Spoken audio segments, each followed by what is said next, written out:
standstill. Kahit nga nung nag-day camp, Bible boot camp, na-remind ako dun sa ano, yung preach ko dati na ano, I am a soldier, a prayer warrior. Ayan. Kaya yun nga, ayun, parang sabihin ito, position yourself and stand still. Makikita niyo yan mamaya yung verse natin sa tungkol dyan. Ayan, kaya ngayon, tingnan niyo yung mga paa niyo. Ayan, ang tanong dito, saan nakatayo ang mga paa mo ngayon? Yan. Kung tatanungin ka, saan ka kaya nakastand ngayon? Kay Kristo ba? Matatag na nakatayo ka pa rin ba kay Kristo? O yung isang paa mo na kay Kristo, yung isang paa naman ay nasa mundo? O nakatayo ka pero mahina yung binti. Di ba? Parang nanghihina yung binti. Yan, parang na kay Lord naman pero may mga pinagdadaanan ng hihina. Parang gustong mapaupo na. Yan, pero by faith lahat tayo ay matatag na nakatayo pa rin yung paa natin kay Jesus. Ayan, at noong April 8 nga, balita lang. Di ba nagkaroon nga nung total solar eclipse?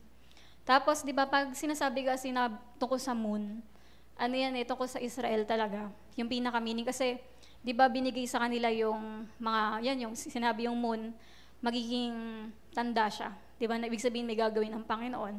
Yan, tapos, kina-afteran lang noon, April 14, umatake yung Iran sa Israel. Yan, di ba yung, nag-ano sila, sobrang grabe, ang daming inano sa kanilang attack. Tapos, yun nga, ang inaabangan ng mga tao kung gaganti ba daw yung Israel. Pero ang ibig sabihin kasi nang nangyayari na to, yung laban ng Iran sa Israel, meaning, natutupad na yung sinabi sa prophecy. Kasi mangyayari talaga to bago mag-rapture.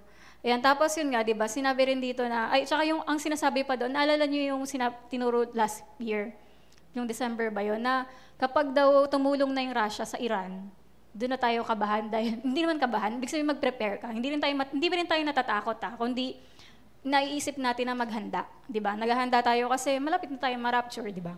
Kaya yun yung, hindi yung nakakatakot, kundi naiisip mo lang na maging handa na pala ako kasi malapit na. Tapos yun, ngayon yung sinasabi sa balita, yung Russia, tumutulong na siya sa Iran para atakihin nga yung Israel. Tapos may sabi-sabi rin na yung Amerika daw, hindi daw tutulong sa Israel. Di ba ganun din yung mga sinasabing inaabangan na mangyari? Tapos yun nga, sinabi rin niya sa Bible, yung the future of Israel foretold in the Bible, na Jerusalem will become a world trouble spot and all nations will turn against Israel. Yan, darating yung time, di ba, magtutulong-tulungan ang lahat para labanan yung Israel. Pero sabi nga doon sa Bible, di ba, kahit dyan sa Zechariah 12:2-3, na lahat daw ng lalaban sa Israel, matatalo lang. Parang ito, yung Tagalog. Sa araw na yun, gagawin kong parang mabigat na bato ang Jerusalem, at ang alinmang bansa na gagalaw dito ay masasaktan. Ang lahat ng bansa sa buong mundo ay magtitipon para salakayin ang Jerusalem. Parang dito kasi malalaman ng Israel na hindi pala sila yung parang gumagawa sa sarili nila. Makikita nila na Diyos pala yung tumutulong sa kanila na magtagumpay. Tapos alam nyo, nung pag-attack na yun ng Iran, ganito yung nangyari. Israel shot down 99% of Iran's drones and missiles. Yan, isipin nyo, 99% na-block nila. Naharangan nila lahat nung tinira sa kanila. Sabi dyan, Israel successfully intercepts 99% of Iranian drones and missiles. Diba ganun ka-amazing? Kung hindi ba naman Diyos yung nagpaprotekta sa kanila, 1% lang yung lumusot sa bansa nila. Ganito yung mga itsura ng drones na yon. 170 na drones, tapos 30 na cruise missiles, tapos 120 na ballistic missiles. Sabay-sabay yan lahat, di ba? Pero ano nangyari? 99% na block, di ba? Kasi ganun ka-amazing ang Diyos. Tsaka sa buong mundo, ang dami nagpe-pray para sa Israel. Kaya talagang napoprotektahan talaga sila ni Lord. Kaya sabi nga rin dito, and it shall come to pass in that day that I will seek to destroy all nations that come against Jerusalem. Di ba lahat ng mga attack sa Israel kasi, talagang sila lang din mawawasak. Di ba kasi, God's chosen people to, parang apple of the eye ng Panginoon. Kaya lahat ng kakante, di ba, mapapahamak sila. Kaya parang ganun yung mga takot ng lahat, di ba? Na parang ang liit lang na bansa nun, pero grabing kinatatakutan nila kapag pagdating sa paglaban, kasi natatalo talaga yung mga kalaban. Ayan, pero ang ibig sabihin kasi nitong battle na to, yun nga, napufulfill na yung prophecy. Tapos, ang next na event na, kasi di ba lalabas na yung Antichrist after nito, Kaya di ba kaya bago mangyari yon, ito na yung sinabi sa Bible, di ba yung rapture na. Tapos after ng rapture, lalabas na si Antichrist. Tapos, yun nga, pagka ano na, magiging tribulation na, di ba yung 3 years na si Antichrist mamumuno. Tapos, yung sunod, yung kalahati, Great Tribulation na. Ayan, kaya yun na yung, yan na yung mangyayari sa mga susunod. Kaya ibig sabihin nito, di ba, dapat mag-ready na tayo na maging, hindi tayo natatakot, kundi nagpe-prepare na tayo. Kaya yan sa mga Bible panorama, di ba? Ayun yung nakalagay. Nasa dispensation of grace tayo. Ngayon, talagang open yung biyaya ng Diyos. Di ba yung grace, nasa grace period tayo na lahat ng maniniwala kay Jesus, yan, masasave sila. Pero, pasasarado rin yung pinto, di ba, ng arko. Kaya, kailangan, masabi nga daw, ang dapat gawin, mag-share na ng mag-share. Parang puro ganun yung sinasabi ko na rin, yung nagkaroon nga rin ng solar eclipse, pinapakinggan ko yung mga iba't ibang preacher din. Ang pinaka-sinasabi lang talaga nila, maging prepared, tsaka mag-share na daw na mag-share ng gospel hanggat kaya natin. Tapos yun, maging ready na sa pagbabalik ng Panginoon. At yun nga, di ba, sabi sa Luke 21:28, sa Tagalog na lang, di ba, kapag nagsimula nang mangyari ang mga ito, tumayo kayo at tumingala sapagkat malapit na ang pagliligtas sa inyo. Di ba, yan yung stand, di ba, tumayo kayo. Kasi, malapit na, mag-abang na tayo kasi malapit na ang pagbabalik ng Panginoon. Gaya din sa sinabi sa John 14:3, yan, sabi ng ang pangako ni Jesus sa atin, when everything is ready, I will come and get you. Yan, kapag naroon na ako at naipaghanda na kayo ng lugar, babalik ako at isasama kayo. Upang kung nasaan ako, ay naroon din kayo. Di ba? Kaya pinaprepare ni Lord ang lahat, yung langit para sa atin. Kasi kukunin niya tayo at isasama doon. Kaya yun yung nag-prayer marathon, ito yung narinig ko. Sabi lang ni Pastor English, sabi niya, narinig doon ni Ate Ver, position yourself. Sabi ko, yun pala English nun. Kasi ang narinig ko talaga Tagalog. Sabi, pumwesto na kayo. Sabi ko, yun ba talaga? Kasi basta sa buong 6 na oras na yun, na pagpe-pray. Parang yun talaga yung, parang naano ko na, yun talaga yung, parang na-receive kong message, pumwesto na kayo. Kaya syempre, inaral ko, ano kaya ibig sabihin ng pumwesto na kayo? Tapos, ayun nga yung nakita ko ring verse sa 2 Chronicles 20:17. Sabi dito, hindi ninyo kailangan lumaban sa digmaang ito. Manatili kayo sa inyong pwesto, tumayo kayong panatag, at tignan ninyo ang pagtatagumpay ng Panginoon alang-alang sa inyo, o Juda at Jerusalem. Huwag kayong matakot o panghinaan ng loob, bukas ay harapin nyo sila sapagkat ang Panginoon ay sasama sa inyo. Ayan yung English, position yourselves, stand still. Ayan yung, tinitle ko na lang. Tapos yun nga, di ba, na ibig sabihin, parang itong mga nangyayaring battle na to, talagang hindi naman talaga tayong lalaban, kundi ang Panginoon, di ba, sa buhay natin. Kaya, kailangan mo lang mag-ready, ibig sabihin pag nakatayo, di ba, alam niyo yung pag nakatayo ka na, pag hindi ka prepared, pag tinulak ka, tumba ka.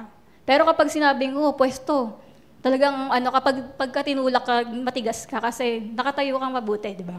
Kaya pag prepared ka talagang nakatayo, hindi ka yung biglang itutulak lang na gano'n, tumba ka. Kaya ibig sabihin ng position yourself, parang tatagan mo yung pagtayo mo. And sabi nga rin dito, the word position is defined as to take one stand or to station yourself. In the King James Version of the Bible, it says set yourself. Ibig sabihin talagang yan, tumayo ka ng maayos, matatag. Tapos sabi din dito, we know what our position is. It is one of faith. Diba? At ang posisyon natin ay manampalataya sa Panginoon.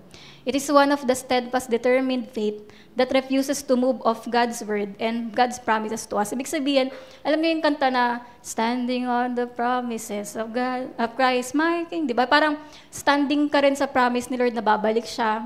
Standing ka sa Bible na totoo to, ito yung totoo. Kahit sa panahon na to na puro kasinungalingan na, diba? Ang dami ng pandaraya. Parang mag-stand ka sa Bible, mag-stand ka sa promise ni Lord, mag-stand ka bilang Kristiyano kahit ang daming kumukutya ngayon, di ba, sa Bible at sa Christianity. Pero magiging matatag ka kasi malapit na bumalik ang Panginoon. Tapos sabi nga rin sa Matthew 7:24-25, di ba, ito yung matalino na nagtayo ng bahay sa batuhan. Di ba, paano na siya nalaman na, na matatag? Kasi ina-apply niya, di ba, yung Word of God. Yung natutunan niya, ginagawa niya. Kaya yun yung nakatayo siya sa solid rock. Kaya di ba may kanta tayong, Jesus, you're my firm foundation, di ba? Na nakatayo tayo sa rock, which is Jesus Christ. Ayan, kaya sa Tagalog, sa pundasyong bato, matibay na pundasyon. Kaya yun, magiging matatag tayo kung lagi tayo naka-stand sa Word of God at ina-apply natin ito sa buhay natin. Tapos yung itong position din means abiding in Him and Christ's words abiding in us. Ibig sabihin din itong pag sinabing mag-stand ka, manatili ka sa Panginoon sa prayer, tsaka sa Word of God. Mas lalo tayong manalangin. Ibig sabihin kasi ng pagiging prepared sa pagbabalik ng Panginoon, yung nag-a-abide, lagi kang nagpe-pray, laging yung Bible mo, binabasa mo talaga. Ayun yung abiding in Him and His words. Tapos yan, sabi nga diba sa John 15:7, "But if you remain in me, and my words remain in you, you may ask for anything you want, and it will be granted." Kaya dapat lagi tayong mas dumikit sa Panginoon. Kaya yung sabi dyan, get in position and watch God move in your life. Yan, sabihin mo nga sa katabi mo yan, get in position and watch God move in your life. Diba? Kaya yun, kailangan natin pumosisyon kasi may gagawin ng Panginoon sa buhay natin. Yan, and God was saying, ito yung sinasabi ni Lord, take your stand and refuse to move, trusting fully that God will do all that He has vowed and promised. Mag-stand ka lang, alam niyo yung parang kanta rin ng Hold On to Jesus, di ba, yung Mambalela. Hold on ka lang, yung parang pag ang hirap na, hold on lang, kapit pa. Di ba, kapit ka lang, dahil malapit na, di ba yung ganun? Kaya take your stand, yung parang kumbaga, hindi na ito yung panahon para mag-backslide, para manghina, para magtampo, magdrama, ganun. Kundi mag-stand ka, magpakatatag ka kasi malapit na. Malapit nang tuparin ng Panginoon yung pinangako niya, nababalik siya, di ba? Kaya ang tanong sa bawat isa, are you in position to receive today? Ngayong prayer meeting natin, nakaposisyon ka ba ngayon para makatanggap? May ina-expect ka ba sa Panginoon ngayong gabi na to? Yan. At dapat, nag-expect talaga tayo. At sa Proverbs 31:25, sabi nga dito yung, di ba ito yung Proverbs 31 woman, na dapat daw maging kagaya niya tayo na sabi dito, her position is strong and secure. Di ba? She and her family are prepared for the future. Di ba? Dapat daw maging kagaya tayo ni Proverbs 31 woman na sigurado siya sa kinabukasan. Talagang secure siya. Her position is strong. Di ba? Kasi yan sa Tagalog, marangal at kapita-pitagan ang kanyang kaanyuan. At wala siyang pangamba sa bukas na daratal. Prepared siya. Na kung mag-rapture man ngayon, handa tayo, ganun. Kaya yan, sabi nga, salvation is defined as salvation, deliverance, welfare, prosperity, and victory. Di ba yung sinasabi ni Lord na maganda na kayo kasi palapit na yung kaligtasan nyo. Ibig sabihin, padating na yung Panginoon, kukunin niya tayo, di ba? Meaning nun, ayun yun, bibigyan niya tayo ng salvation, deliverance, prosperity, victory, di ba? Na ibibigay na talaga ni Lord yung para sa atin, yung mga pinangako niya. Kaya ngayon, di ba, kailangan talaga tayo mag-stand sa promise ni Lord, lalo na yung the promise of the Lord's return. Di ba, yung pagbabalik ng Panginoon, nakapitan natin tong mabuti at huwag kalilimutan. Kasi yan, di ba, alam natin na malapit niya ng tuparin ito. Sabi nga dito, we should not be surprised when unbelievers laugh at the Lord's return. Di ba marami yung nagtatawa dyan na, naku, rapture, tagal nang sinasabi yan. Lalo sa panahon na ito, sabi nga daw, na dahil, nasa end times tayo, sobrang lapit na. Mas lalo daw marami talagang magiging mockers, yung mga nagkukutya. Sabi sa 2 Peter 3:3-4, una sa lahat, dapat ninyong maunawaan na sa mga huling araw ay darating ang mga manlilibak at susundin ang masasama nilang nasa. Sasabihin nila, hindi ba't nangako si Kristo na babalik siya? Nasaan na siya ngayon? Di ba? Kaya, yun nga, yung parang kayo, asan na yan? Matagal na yan eh.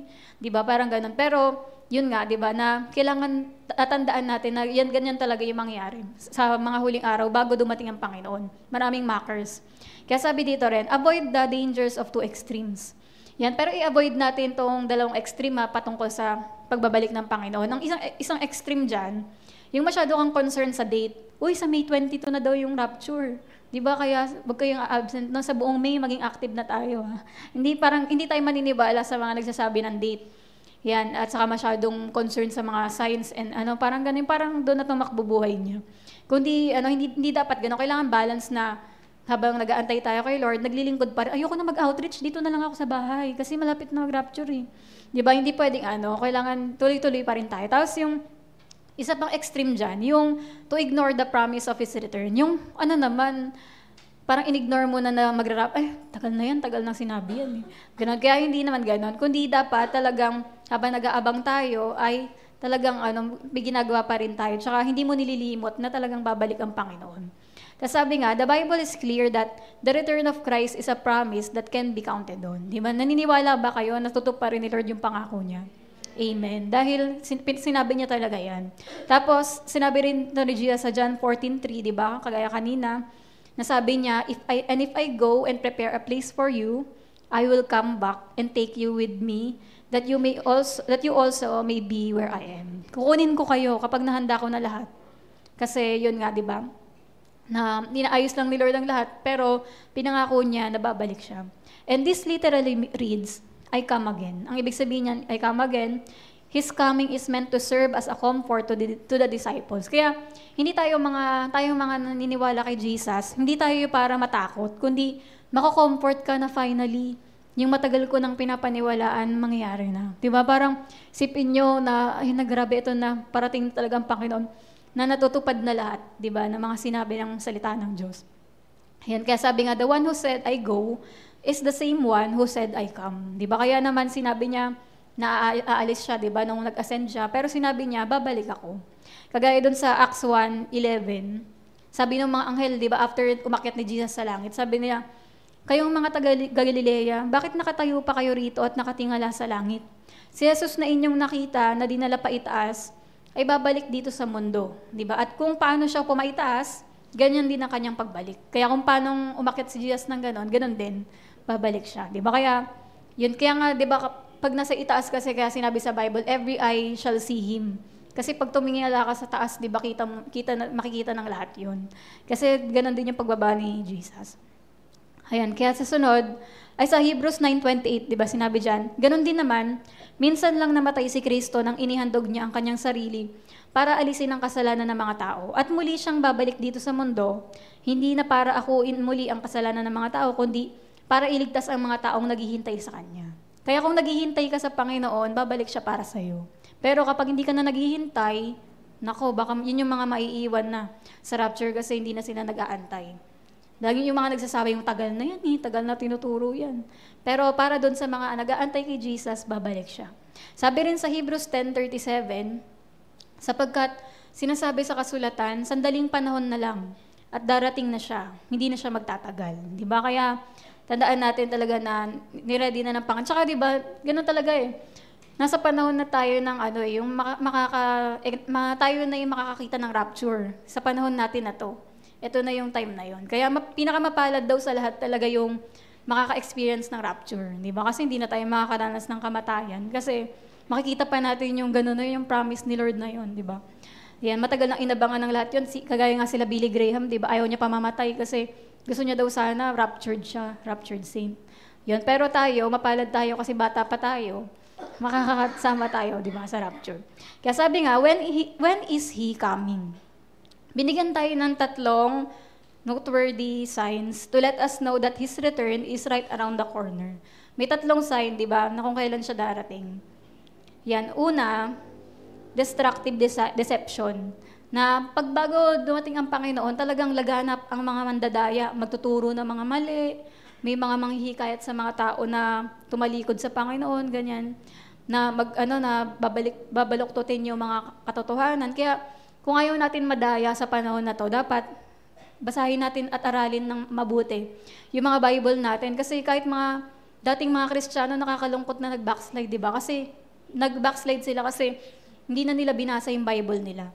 Pero tayo, para hindi tayo madaya, dapat lagi nating alalahanin yung katotohanan.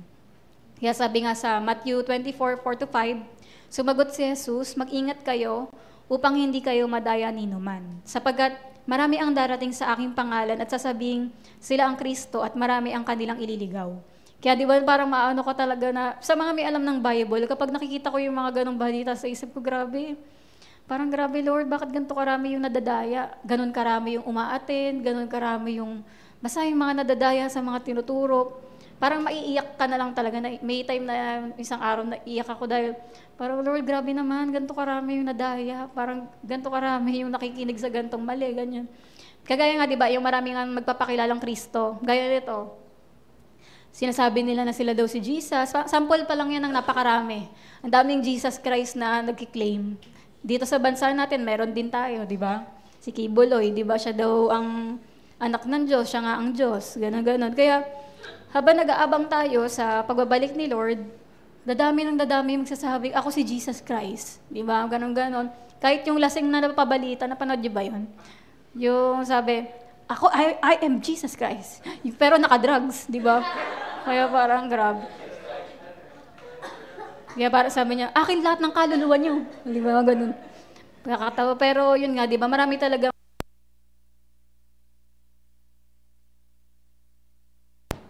praise. Yan. Na parang malalaganap, di ba? Pero sabi nga, di ba? Kapag sinabi nilang ganon, ayun, huwag tayong maniwala.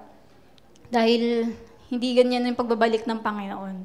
Tapos sabi nga rin dito, there will be also an increased amount of false teaching as the end nears. Diba? Marami na rin magpipreach na mga mali ngayon. Paano nyo malalaman kung mali? Kunwari, kung hindi pa kayo nakakahawak ng, halimbawa lang, ng 1,000. Di pag binigyan ka ng 1,000 si Princess, uy, 1,000 to. Paano kung peke pala yun? Play money lang.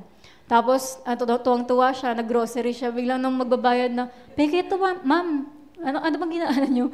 Bibalik nyo po lahat ng binili nyo. Di ba? Parang, alam nyo yun, parang sa atin, paano natin malalaman na hindi tayo, parang hindi tayo dinadaya o kung tama yung tinuturo. Dapat alam natin yung totoo, di ba, na turo. Kaya dapat bawat isa sa mga Kristiyano ngayon, masipag talaga sa pag-aaral ng mga Bible nila. Kagaya nga rin yung mga sinabi ko sa inyo noong nakaraan, gantong mga church na talagang party, di ba? Church service yan, yung itsura na ganyan. Di ba? Pero, isipin nyo na kakaiba na talaga. Napakadaming nadideceive, di ba? Kung paano yung mali, di ba, ng mga turo. Tapos, isa pang sign, pangalawa, ay terrible times. Sabi, along with natural disasters, yan, maraming, syempre, mga earthquake, mga iba't ibang mga bagyo, mga flood, lahat-lahat. We see an acceleration of unbridled evil. Lalo na sa Amerika, yung mga binabalita na wala lang, random lang, trip lang ng babaeng saksakin yung baby. Ganon. Nung habang naglalakad sa park, sinaksak yung baby. Tapos may isa rin na parang trip niya lang din barilin yung isang parang mga ganon. Tapos may mga lolo na, yung estudyante rin, di ba, na sinampal niya yung teacher niyang 2 beses. Parang may mga ganon na palala ng palala yung mga sitwasyon, di ba, na mga ginagawa. Meron din mga yung mga nananaksak bigla, lalapit dun sa, parang yung pare, ganon. Sinaksak niya yung pare. Parang ganun kagrabe na yung nangyari. Things are bad now, but the greatest evil is yet to come. At syempre, habang parating ang Panginoon, lalo yung kasamaan sa mundo. Yan, kaya sabi rin dito sa verse 10, at dahil dito ay marami ang tatalikod sa kanilang pananampalataya, mapopoot sila at magtataksil sa isa't isa. Lalaganap ang kasamaan, kaya't manlalamig ang pag-ibig ng marami. Naisip ko, hindi lang pala yung panlalamig sa yung parang pagmamahal sa Panginoon ng mga Kristiyano. Meron din mga nanlalamig na sa pagmamahal, kunwari, ayaw na umibig, ayaw na magpakasal, ayaw na relasyon. Kasi parang na masyado nang na-hurt, ganon. At marami na rin na, ngayon, nagdududa kung ano ba talaga tunay na pagmamahal. Tsaka lalo na ngayon, mga tumatalikod sa pananampalataya, parang hindi mo ma-imagine bakit ganon, mahal na mahal nyo dati si Lord, pero ngayon, as in, wala na, ganon. Kaya parang yan, ang dami na rin ngayon, mga napopuot sa isa't isa. Pinaka-nalulungkot ako sa mga Kristiyano. Kasi yung mga Christian sila magkakasama sa church, pero puro nag-unfriendan, nagbablock sa isa't isa, parang ganon. Parang sa isip ko, ganito na ba ang ngayon, Christianity? Yung parang yun nga na magkaka-church sila pero binablock nila isa't isa. Ay, hindi ko friend si ganito pero ka-church niya yun. Di ba? Parang grabe na talaga. Kaya kailangan talaga natin yung puso natin na hindi maging bitter. Kundi lagi tayo magpatawad kasi hindi ka prepared sa pagbabalik ni Lord kung marami kang di pinapatawad. Sabi nga rin dito sa Luke 18:8, sabi, however, when the Son of Man comes, will He find faith on the earth? Kaya nga sabi dyan, pagbalik kaya ng Panginoon, may matagpuan pa kaya siyang nananampalataya. That's sa 2 Timothy 3:1. Sabi dyan, there will be terrible times in the last days. Diba? Kaya sinabi na talaga yun na ganun talaga yung mga mangyayari. Kaya hindi na tayo dapat ma-shock na nakikita natin ito sa mga balita. Kasi ibig sabihin lang niyan, malapit na bumalik ang Panginoon. Pangatlo, expansive evangelism. Sabi nga dyan sa Matthew 24:14, Ipapangaral sa buong sanlibutan ang magandang balitang ito tungkol sa kaharian ng Diyos upang magsilbing patotoo sa lahat ng mga bansa. At saka, darating ang wakas.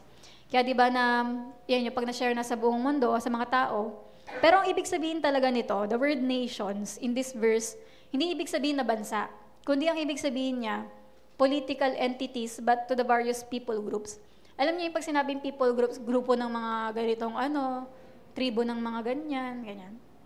Yan, every group of people must hear the gospel message before the end will come. Pero ang sinasabi dun sa tinignan kong website, ng updated yon na 2024 na record, meron pa daw 7,000 people groups. Yan, 7,000 people groups na hindi pa daw nare-reach ng gospel. Kaya parang may mga ganun pa daw na kailangan masyaran. Tapos, pero di ba kung isipin nyo pa rin, nasa lahat ng mga nangyaring mga evangelism, gaya ng mga picture na to, paki-next. Yan, di ba? Sobrang dami na nakarinig ng gospel, daming crusades na nagawa. Pero hindi pa rin sapat kasi may mga sinasabi pa silang mga 7,000 na people groups na hindi pa daw nare-reach ng gospel. Tapos ayon dun sa website na yun, updated February 2024, ganito daw yung sinabing mga datos.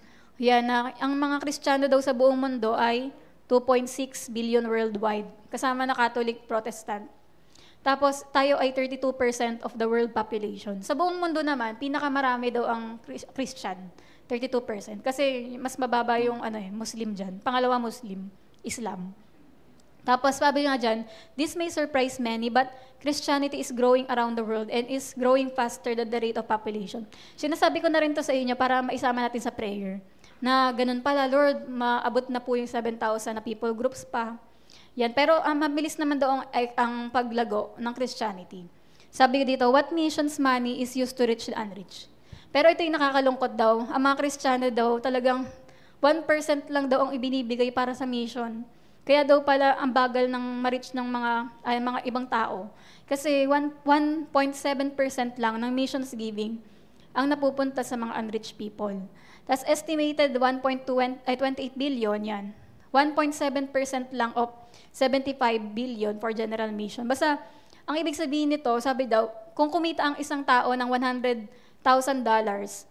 yan ang isang Kristiyano, kumita ng ganon, binibigay lang nila sa pera nila ay $1 lang. $1 to the unreached. Kunwari, pag mayroon tayong mga giving na ginagawa, ang pinakamababa daw lagi sa mga churches ay mission offering. Kaya, yun daw ang problema. Kaya, hindi daw ma-reach ng gospel yung iba pang mga lugar. Tapos sabi rin dito, ito yung practical observation niya, na if we send mission teams of 10 people to each of the 7,246 unreached people groups, kung sasweldoan daw sila ng $70,000 a year, di ba? Makakatulong daw yun para ma-reach nga yung ibang mga tao. Basta ganito, ibig sabihin, if every Christian gave 1.93 cents to the frontier missions, we could easily support 72,000 new missionaries. Kung bawat isang Kristiyano daw, ganyan yung ibibigay.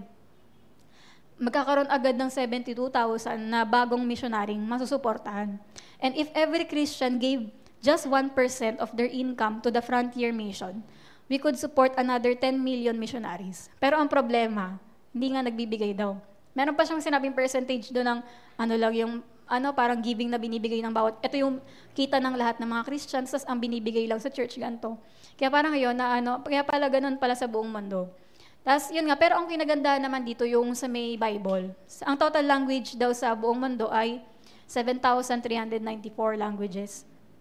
At ito yung tatlong largest na language, Mandarin, Chinese, Spanish, tsaka English.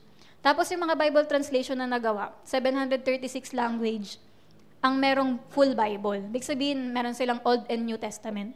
At 80% of the world ay meron na ng Bible na to, 5.6 billion people. Ang merong Bible na Old and New Testament. Tapos naman, yung mga meron lang New Testament ay 11% of the world. Yung 824 million. So, yung kalahati pa lang yung Bible na meron sila. Tapos meron naman, hindi buong Bible, pero may ilang portion. For example, nasa kanila yung book ng Mark, kagaya ng binibigay nating ganon. Yan, di ba parang parts lang. Kunwari, meron lang silang gospel, Matthew, Mark, Luke, dyan, ganon. Tapos parang ang meron nun ay 97.4% of the world. Ganon naman karami na talagang na-spread sa buong mundo. Kaya, kung mababasa pa rin talaga nila yung Bible, pwedeng na-reach na rin ang buong di ba, kahit sabihin natin may 7,000 pa daw na Tapos, ito yung all missionaries in the world. Makikita nyo dyan sa mga na yan, na kung ano pa yung mga lugar na nasharan na ng gospel, doon pa pinakamarami ang missionary.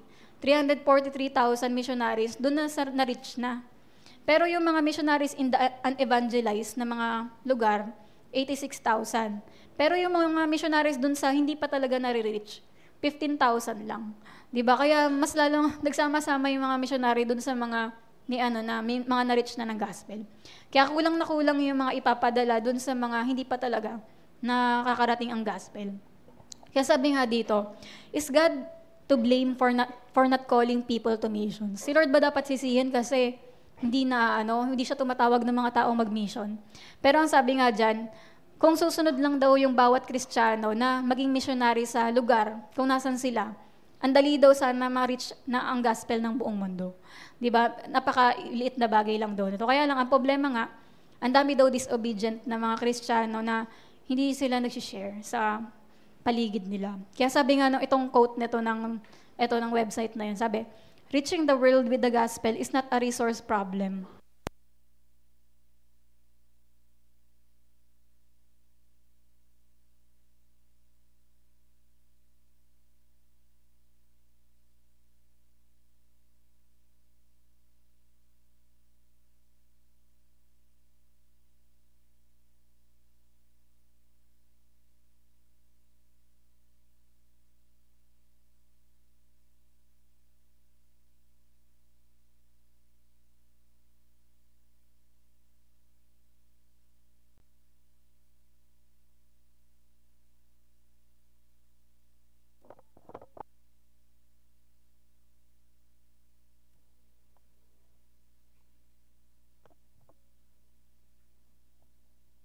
Yan. Una, number 1, the timing is unknown.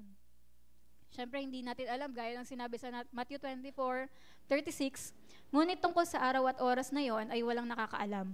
Kahit ang mga anghel sa langit o maging ang anak man, ang ama lamang ang nakakaalam nito. Siyempre, walang nakakaalam niyan, walang pwede magsabi, di ba? Kundi talagang nag-aabang lang tayo na alam natin malapit na to. At sabi nga, the best we can do is to read the signs and know that the time is at hand. O nakikinig tayo ng mga end time headlines, patuloy tayo naglilingkod, nag-aabang sa Panginoon, nagpe-pray, nagbabasa ng Bible. Pero yun nga, 'di ba, na pinaka-the best na kailangan nating gawin ay maging na alam mo na malapit na, maging handa. If anyone ever tells you that they know exactly, pag sinabi nilang gantong buwan sa November, sa September, sa May, ganyan, hindi tayo maniniwala doon. Pangalawa, Jesus will come when most are unprepared.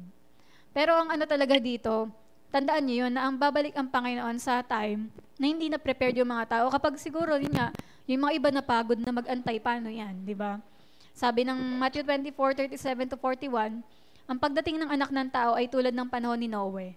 Nang mga araw na yon, bago bumaha, ang mga tao ay nagsisikain, kagaya ngayon, santabak na mga kainan, mga inumin, di ba? Iba't ibang klase na. Nagiinuman at nagsisipag-asawa. Dami na rin kinikita ng mga, ngayon, kasalan na mga lugar. Kasi ang dami nagpapakasal, di ba? Kahit ang dami naghihiwalay. Ayun, at hanggang sa araw na pumasok si Noe sa barko, hindi nila namamalayan ang nangyari. Hanggang sa dumating ang baha at tinangay silang lahat. Kaya ganun din na parang pag bising-bising nga yung mundo sa mga bagay na to, hindi nila alam. Di ba, kagaya ng mga napapanood nating video nung nag-rapture, talagang wala, di ba, na ang dami talagang naiwan. Kaya, at nakakatakot yung maiwan. Kaya, yun nga na, siguraduhin natin na hindi tayo maging kagaya yung 5 foolish virgins, na hindi sila prepared, wala silang dalang another na oil. Kaya ibig sabihin ng oil na yon, dapat lagi tayong maging anointed, di ba? Laging spirit-filled. Nang sa ganon, lagi tayong handa sa pagbabalik ng Panginoon. Sabi nga, yun pa rin kasunod na verse, gayon din ang mangyayari sa pagdating ng anak ng tao. Sa panahong iyon, may 2 lalaking nagtatrabaho sa bukid, kukunin ng isa at iiwan ng ikalawa. May 2 babaeng nagtatrabaho sa gilingan, kukunin ng isa at iiwan ng ikalawa. Di ba? Kaya yun yung pag-pray natin na, kagaya rin si Noah, di ba? Inuna niya? Pamilya. Kaya assignment talaga natin na alam nating malapit na bumalik si Lord, yung mga kapatid natin, mga magulang, talagang ipanalangin nyo at iiyak, di ba? Gawin nyo lahat ng effort para lang ma-save sila. Kagaya si Noah, di ba? As in, ay, at least family niya talaga yung sinecure niya. At sabi nga, while Noah patiently built the ark and warned people of coming judgment, people laughed at him and said, it will never happen. Di ba? Tawang-tawa sila kay Noah, pinagtatawanan lang nila yung pag-preach niya na mag-ready na kayo, darating ng baha. Pero yun, di ba? Lahat ng mga tumawa na yon, sila yung nalunod lahat, di ba? At napahamak. Kaya, kagaya din sa panahon natin, Noah's days na rin to, na parang hindi na popular yung pag-share ng word of God, hindi na nila iniintindi. Pinagtatawanan pa nga ng iba, di ba? Pero, sabi nga, pero ganyan na talaga sa panahon ngayon, marami ng scoffers o yung mockers. Kaya, the more Noah preached, the more his contemporaries mock him, di ba? Pero, nagtuloy lang si Noah, di ba? Alam pa rin natin, dumating pa rin yung baha.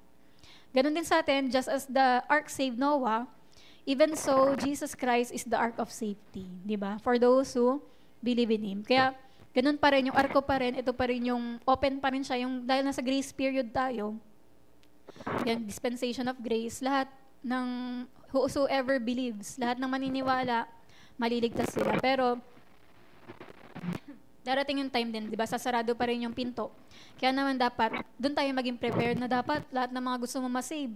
Kaya di ba yung sabi nga doon sa kanta ng Bill Gator, yung build an ark, di ba, parang sabi doon yung parang save your sons and your daughters, parang kasama rin yung, pati yung wife, ganyan-ganyan, parang nabanggit doon na, save mo na yung pamilya mo, habang bukas pa tong ark, di ba, mag-build ka ng ark ng salvation sa kanila. Tapos number 3, make sure you're ready. At syempre, ikaw sa sarili mo, i-ready mo na rin yung sarili mo. Matthew 24:42-44, kaya maging handa kayo, dahil hindi ninyo alam kung kailan darating ang inyong Panginoon. Unawain nyo ito kung alam ng may-ari ng bahay kung anong oras sa gabi, darating ang magnanakaw, siya'y maghahanda. At hindi niya pababayaan, pasukin ang kanyang bahay. Kaya't lagi kayong maging handa sapagkat darating ang anak ng tao sa oras na hindi ninyo inaasahan. Di ba kaya dapat i-ready na natin na parang paano kung ngayong taon pala dumating si Lord, di ba? Handa na ba kayo? Di ba? Kaya yun yung sinasabi natin na siguraduhin mong na-sharean mo na yung mga pamilya mo, lahat ng mga nag-e-effort ka pa rin ngayon for evangelism. At ikaw mismo, alam mo sa sarili mo, on fire ka. At anointed ka, di ba? Spirit-filled. Kagaya ng simbolo ng oil ng mga virgins, wise virgins. Kaya sabi, note that 2 main commands yung sinabi dun sa verse na yon, yung keep watch and be ready. Dalawa yung command. Keep watch, magbantay, tsaka maging handa. Paano magbantay? Ibig sabihin, hindi ka nagugulat kung ano nangyayari ngayon. Alam mo kung ano yung mga nangyayari sa paligid, sa mundo. Diba? And be ready. Maging ready ka tuwing nababalitaan mo itong mga bagay na natutupad ng mga sinabi sa Bible. Kagaya nga din ba yung magnanakaw, hindi naman niya ina-announce kung kailan siya darating. At ganun din si Jesus, coming like a thief in the night. Kaya sabi, when we least expect Him, He will return to the earth. Diba? Kung doon pa sa hindi mo inaasahan. Kaya nga diba, ganun yung prayer ng isang lalaki. Sabi niya, Lord, kung darating ka po sa umaga, gawin mo akong handa. Tuwing nagpe-pray siya, Lord, kung darating ka po ngayong tanghalian, gawin niyo po akong handa. Kung darating ka po ngayong hapon, gawin niyo po akong handa. Ganun siya mag-pray. Kaya diba sa atin din, diba, na laging nating i-expect na pwede ngayong araw na to, bumalik ang Panginoon. Kaya naman, therefore, keep your eyes on the skies and be ready at any moment to meet the Lord face to face. Diba? Kaya dapat maging ready tayo. Diba? Gustong-gusto natin yung mga kanta na to see Him face to face. Diba? Kaya yun, parang mangyayari na talaga. Kaya kailangan, i-prepare mo yung sarili mo sa time na yun. And in the last chapter of the Revelation, tuwing nagtatapos tayo ng Bible natin, nagbabasa tayo, dun, yung ending, diba? Nung verse. Puro yung sinasabi ni Jesus na, babalik ako. Ito yung Revelation 22:7, 12, tsaka 20. Paulit-ulit. Kaya kapag natapos ka magbasa ng Bible, maalala mo ang sinasabi sa'yo, maganda ka sa pagbabalik ng Panginoon. Yan diba sa verse 7, behold, I am coming soon. Blessed is he who keep the words of the prophecy in this book. Behold, I am coming soon. My reward is with me, and I will give to everyone according to what he has done. As verse 20, yes, I am coming soon. And this is the last promise made in the entire Bible. Ayan na yung pinakahuling pangako ni Lord sa buong Bible. Kaya naman, di ba, inaantay natin na tuparin niya tong pangako niya na to. Kaya tanungin mo ang sarili mo, when was the last time you said to yourself, Jesus may come today? Kailan mo nasabi sa sarili mo na baka dumating si Lord ngayong araw? Pwedeng dumating si Lord ngayon. Di ba? Kaya kailangan mag-ayos na ako. Siguraduhin ko na talagang ready ako ngayon. At ngayon, ano naman yung relevance of His return? The relevance of His return, number 1, encourage one another. Kaya sinabi sa 1 Thessalonians 4:18, so encourage each other with these words. Pagka yung parang may kapatiran tayong susuko na, sabihin mo sa kanya, ano ka ba, malapit na dumating si Lord, Maranatha. Darating din yung time, maayos din ang lahat, di ba? Malapit na bumalik si Lord, wag ka na sumuko ngayon. Di ba? Kaya yun yung sabihin, encourage one another. Pag nire-remind ka na magra-rapture, na-encourage ka, o nga, napakalapit na, bakit pa ako susuko? Kaya sabi dito, the first Christians used to greet each other with the praise, Maranatha. Yung mga naunang Kristiyano, Maranatha talaga yung batian nila. Na ibig sabihin, come Lord Jesus. Kaya kapag may mga kapatiran tayong nakakalimot ng rapture, sabihin mo sa kanya, Maranatha. Di ba? Maranatha. At yun kasi yung last prayer of the Bible, yung even so, come Lord Jesus. Di ba? Kaya yan yung talagang pinagpe-pray nating lahat na tuparin na ng Panginoon. Lalo na kasi pag, kunwari, gaya ko, parang ang dami ko kasing mga natutunan na aral din. Tapos nakikita, rin ako kung ano na mga nangyari sa mundo, yung mga balita. Yung parang lagi mo talaga maging prayer, Lord, dumating ka na, pero gawin niyo po kaming handa, tsaka marami pong maligtas, ganun. Kaya parang ganun lagi yung mga, parang pag makikita mo ganito yung mundo, parang hindi ka nga, gaya ng pinost na end time headlines na, sabi mag-ipon ka para sa future mo. Pero pinakita niya yung future na durug-durug yung, parang yung city, ganyan-ganyan. Pero ito yung future. Parang mag-iimpok ka ba ng kayamanan dito sa mundo? Alam mo naman yung future nito, susunugin tong earth, di ba? Pero yun nga, talagang, tayo, di ba? Na talagang mag-abang ka talaga. Doon ka sa langit talaga mag-ipon at mag-prepare. Number 2, live pure lives. Siyempre, di ba, kung gusto natin talagang, patuloy naalala natin tong pagbalik ng Panginoon, ipinapaalalahanan tayo mamuhay ng may kabanalan. Sa 1 Thessalonians 4:18, sabi, now dear children, remain in fellowship with Christ, so that when He returns, you will be full of courage and not shrink back from Him in shame. Yung para pagbalik ni Lord, hindi ka mahihiya, kundi, may matapang kang haharap na, Lord, matagal na kita inaantay, excited talaga ako dito. Kaya, di ba, kaya sabi nga daw, pero mahihiya ka lang naman sa pagbabalik ni Lord kapag, di ba, nasa kasalanan ka o sa pagsuway. Pero yung sinasabi dito, pag lagi kang gumagawa ng kalooban ng Panginoon, matapang ka kapag bumalik si Lord anytime. Kaya sabi nga, ang tanong dito, tanongin mo daw yung sarili mo tuwing nagkakasala. Kami ginagawa kang kasalanan, sabihin mo, would I want to be doing this when Jesus returns? Pag dumating ba si Jesus ngayon, gusto kong gawin to. Gusto kong matagpuan niya kung ginagawa ko pa to. Diba?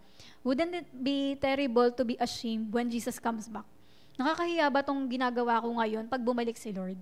Ibig sabihin, kung mahihiya ka o kaya hindi ka magiging prepared, yun yung mga kasalanan o mga gawain na kailangan mo i-give up. Diba? Kasi nang sa ganun ay maging prepared ka sa pagbabalik ng Panginoon. Yan. Kaya sa Matthew 24 ends with a challenge to be faithful and wise servants. At kapag narinig natin yung message about sa pagbabalik ni Lord, challenge tayo nito na maging tapat, na mas lalo maglingkod. Di ba? Hindi para maging tunganga. Babalik na naman si Lord, di bahala na. Ganyan, bahala na sila dyan. Di ba? Basta ako, intindihin ko lang sarili kong maging ano. Pero hindi. Ang sinasabi dito na pag na-remind tayo nito, ina-encourage tayo mas lalong maging tapat kay Lord at maglingkod, syempre, maglingkod. Hindi para maging tamad. At sabi nga, di ba, ang ganda nitong quote na to, pwede nyo itong picture at tandaan. Ayan, be faithful today and you'll be ready today. Maging tapat ka ngayon, magiging ready ka ngayon. Be faithful tomorrow and you'll be ready tomorrow. Be faithful next week and you'll be ready next week. Be faithful always and you'll be ready always. Basta tapat ka sa Panginoon, anong dapat mo ipangamba? Ready ka, di ba? Kaya sabi nga, someone has said, the biblical balance is to plan as though Jesus won't return for 1,000 years, but to live as though He might come today. Na kapag nagplano ka, kala mo 1,000 taon pa, babalik si Lord. Pero, mamuhay ka na parang babalik na siya ngayon. Di ba? Ganun na magiging balance eh. Kaya yung tanongin natin uli yung sarili natin, kung darating na si Jesus ngayong 8 p.m., malapit na mag 8 p.m., di ba? Kung darating na si Lord ngayong 8 p.m., anong mga pagbabago ang gagawin mo sa gagawin mo ngayon, sa buhay mo? Ngayong oras na to, anong babaguhin mo? kung babalik na si Lord ngayong 8 p.m. Pero isang araw, ay babalik siya. Kaya mamuhay tayo na palaging inaabangan ang pagbabalik niya dahil palapit na tayo ng palapit sa araw na yun. At pangatlo, ask Jesus to save you. Yan, kung hindi ka pa nakakatanggap kay Jesus, tanggapin mo siya sa puso mo dahil siya yung Savior natin. Siya lang ang daan patungo sa langit. Di ba? Kaya ipag-pray mo na, Lord, iligtas niyo po ako. Naniniwala ako na namatay ka sa krus para sa akin. Kaya sabi nga, if you have never turned your life over to Christ and received His salvation, ngayon na, di ba, ang panahon para tanggapin siya sa buhay mo bago pa maging too late. At sabi nga rin sa 2 Peter 3:9-10, hindi nagpapabaya ang Panginoon sa pagtupad sa pangako niya. Parang isip mo, ang tagal naman ng pagbabalik ni Lord. Parang sasabihin na iba, ang tagal naman, dati paturo yan. Pero hindi daw mabagal si Lord sa pagtupad ng promise niya. Ang totoo, binibigyan lang niya ng pagkakataong magsisi ang lahat sa mga kasalanan nila. Inaantay niya pa kasi yung mga tao na magsisi, magbalik loob, kaya napapatagal. Yan, dahil ayaw niyang mapahamak ang sino man. Pero talagang gagawin na ito ng Panginoon. At yan, sabi nga rin dito sa 2 Peter 3:9-10, ang araw ng Panginoon ay darating na tulad ng isang magnanakaw. Sa araw na yon, biglang mawawala ang kalangitan na may nakakapangilabot na ugong. Masusunog ang lupa at mawawala ang lahat ng nasa lupa. Diba? Kaya darating yung araw na yon na pagbabalik niya. At sabi nga dito, don't be left behind. Jesus right now is seeking a relationship with you. Respond to Him before it's too late. Diba? Kaya talagang wag natin hayaan na maiwan tayo. At kung may mga kapatiran din tayong natutulog, kailangan magising sila. Tulungan din natin silang magising. Dahil ayun nga, diba na sandaan din natin yung John 14 verse 3. Diba? Ito yung naisip ko nga, oo nga no, alam ko naman yung rapture, alam ko babalik si Lord. Pero parang naisip ko, grabe no, pagka nangyari na talaga yun, sobrang totoo na talaga na, yun nga, yung matagal mo nang pinaniwalaan, mangyayari na talaga. Parang naano akong i-imagine na grabe, totoo talaga, ito na talaga yun, no? Yung parang ganun. Pero, kung naisip ko nga, kung maniniwala ka lang din sa Panginoon, lubos-lubusin mo na. 100% mo na yung tiwala mo sa Kanya. Na yung sinabi ni Lord na kapag naroon na ako at naipaghandaan na kayo ng lugar, babalik ako at isasama kayo upang kung nasaan ako, ay naroon din kayo. Diba? Kaya yun nga talaga na, parang yun na yung panghahawakan mo na may pinrepare si Lord sa'yo, babalik siya talaga. Kaya, kung talagang lahat tayo na mga nag-aabag sa Kanya, kailangan ay manampalataya na tayo ng buong-buo. Diba? Wag na kayong shake sa mga nangyari sa mundo. Kung di kumapit talaga tayo, hold on, i-position talaga natin yung sarili natin na matatag, na nakatayo sa salita ng Diyos, sa pananampalataya, sa pagkapit sa Panginoon. At, syempre, yun nga, na isave na rin natin lahat ng mga, ipag-pray na natin na masave lahat ng mga family members natin at tayo mismo maging matatag tayong Kristiyano. At maging handa. Hindi yung magugulat ka, di ba? Kundi yun. Kaya ngayong gabi na to, di ba, isama natin sa prayer yan, yung kagaya ng mga kaninang nabanggit na mga percentage na mga dapat maligtas pa sa buong mundo at sa buong church din mismo. Lahat tayo, di ba? Hindi lang tayo ng init ng panahon, kundi maging on fire talaga tayo. At maging spirit-filled na mga Kristiyano.